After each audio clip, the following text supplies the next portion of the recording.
Hi, my name is Alicia, and I'm going to talk about the impact of the Great Depression on art and design. So let's start. What is art? Art could be a painting and sculpture, that thing, fashion, music, or dances, or everything we would like to call art and we think it's beautiful. So, for Cambridge, art is the making of objects, images, music, etc.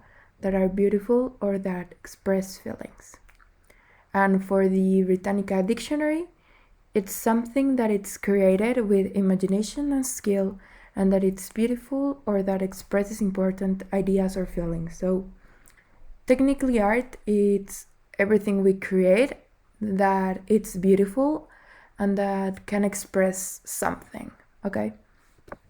So I'm not gonna talk about the Great Deal and that economic crisis because my partners already did, but I'm gonna talk about how the art was affected by all this Great Depression, okay?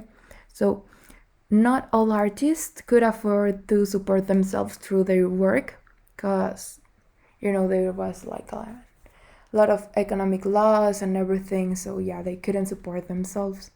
Also, the Great Depression took a lot from the art community, as I was saying, and also like painting and sculptures were considered luxuries, so not everyone could afford them. But then the new president came with this thing called the New Deal that was supposed to make the economy grow again. And with this deal, the Federal Arts Project came in. So it was part of the New Deal, as I was saying. Its goal is to employ out of work artists, everyone that was an artist and had lost their jobs that couldn't support themselves. This project would give them a job. Okay, so it will administrate artist employment projects, federal art commissions, and community art centers. Roosevelt, who was the president, believed that arts were fundamental to American life and democracy, and that art fostered resilience and pride in American culture and history.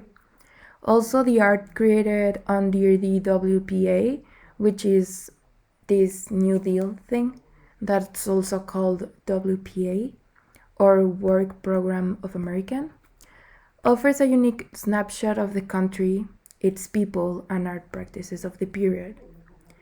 And also, there were no government mandated requirements about the subject of the art or its style. So the expectation was that the art would relate to the times, reflect the place in which it was created, and be accessible to a broad public. Like everyone could create whatever they want that reflected what they were going through and how society was living through this Great Depression. And also it was accessible to all the public, which was really good because in that time not everyone could afford to see art.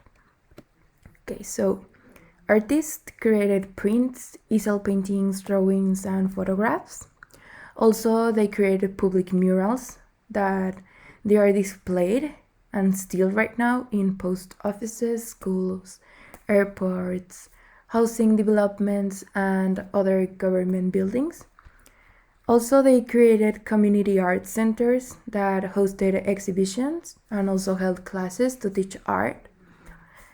And the illustrators made detailed drawings that catalog the physical culture and artifacts of American daily life. As I was saying, with all this art movement, they represented what they were going through as a society. And also the WPA promoted art outside the cities. So people that have never seen art in their whole life could get the chance to see it. As I was saying before, this program promoted a lot that everyone would be able to see art. No matter where you came from, you could see it and experiment all the feelings that art represents. Okay, so here are some examples of pictures and drawings that were created at this time. So, Under Roosevelt's government programs, artists found meaningful work in making art for ordinary Americans and publicizing the WPA's accomplishments. Also, here we have this phrase that it says democratization of the arts, which is what I was saying, that everyone would be able to see arts, not just a certain type of people. Also, they created uniquely and inclusive cultural life. As I already mentioned before, it was for everyone. But sadly, this project, ended in 1943.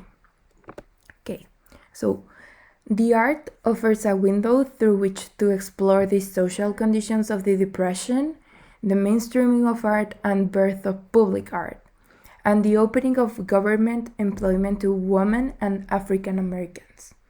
This was also like a new thing, that women and African Americans were able to work because of the times. Everything was changing, and these people got the chance to work, which was a really good thing because we were evolving as a society.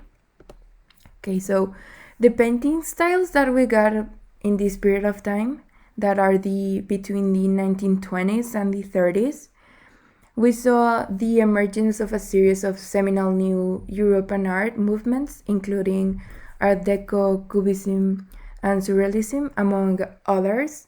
And some famous painters that we got from this period are Salvador Dalí, Frida Kahlo, Paul Klee, Pablo Picasso, etc. Okay, so here we have another example of the paintings at those times. These ones are like really famous. You can recognize some of them. Okay, so the WPA artists. Okay, many of the WPA artists like Dorothea Lange, Jackson Pollock, Walker Evans, Aaron Douglas, Jacob Lawrence, and thousands of others produced iconic work that captures the American experience at the time. And also they become like really famous. Thanks to this period of time, we got some of a lot painters that have impacted our lives right now. So we got some really meaningful people thanks to this project. Okay, we also got the Art Deco, which was a really important part of this period because it was something that impacted society's buildings, and all these styles they were giving to their homes, to their paintings, to everything. So it's like a style modern. It originated in the 1920s in Europe. It developed into a major style during the 1930s. That's when it came to the United States. Okay, so Art Deco design represented modernism turned into fashion, and the intention of this was to create a sleek and anti-traditional elegance that symbolized wealth and sophisticated, which is ironic because they were going through a period of a lot of poverty. So they were trying to pretend they were wealthy when they weren't. Some distinguishing features of this movement are simple, clean shapes, often with a streamlined look, ornament that is geometric or stylized from representational forms. And most of the outstanding Art Deco creators design individually crafted or limited edition items. Okay, so from Art Deco we got furniture like these ones, a lot of buildings, glass, jewelry. That's something that it came up like a lot. It was trending by that time. We also got fashion, sculptures, and graphic design. Graphic design had like a huge development by this period of time. Here we have some of the iconic architecture buildings that were created by this period of time, like the Rockefeller Center, the Chrysler Building, and obviously the Empire State Building. They are all from New York, and we obviously recognize them. Okay, so finally, how art can help us through another Great Depression? Well, history reminds us that art remains an unexpected ally. Okay, it's always gonna help us as a society, as people, to express our feelings, to know how people are feeling, what are we going through, that you're not alone in it.